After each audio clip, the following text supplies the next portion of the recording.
আব্বুকে বলেছিলাম বাজার থেকে চিপস পাস্তা ফুচকা এগুলো আনতে, তো আব্বু কয়েক রকমের পাস্তা কয়েক রকমের চিপস আর ফুচকা এগুলো আনে।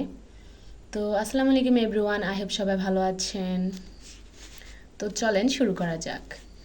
এখানে তেল গরম করার জন্য চিপস হালকা একটু দিয়ে চেক করে নিয়েছিলাম, তারপর হচ্ছে গরম হওয়ার পর চিপস দিয়ে ভেজে নিয়েছি। তো এরকম করে একের পর এক চিপসগুলো ভেজে নেই। এক রকমের চিপস ভাজা হয়ে গেলে এটা হচ্ছে আর এক রকমের চিপসগুলো দিয়ে দিলাম। মাঝে মাঝে মনে হয় যে কী খাবো কী খাবো, এমন একটা ফিলিংস হয়, কিন্তু বাসার কিছুই ভাল লাগে না, তখন চিপস ভাজাভুজি এগুলো খাইতে একটু ভাল লাগে বেশি। একে একে সবগুলো চিপস এভাবে অফ ক্যামেরায় ভেজে নিয়েছি। তো গাইজ, আশা করি সবাই পাশে থেকে সাপোর্ট করবেন, সব সময় পাশে থাকবেন। আল্লাহ হাফেজ এভরিওয়ান। তো আজকে এখানে শুধু 2 রকমের চিপস ভাজলাম। তো এই যে দেখিয়ে দিচ্ছি ভাজার পর চিপসগুলো কেমন হয়েছে।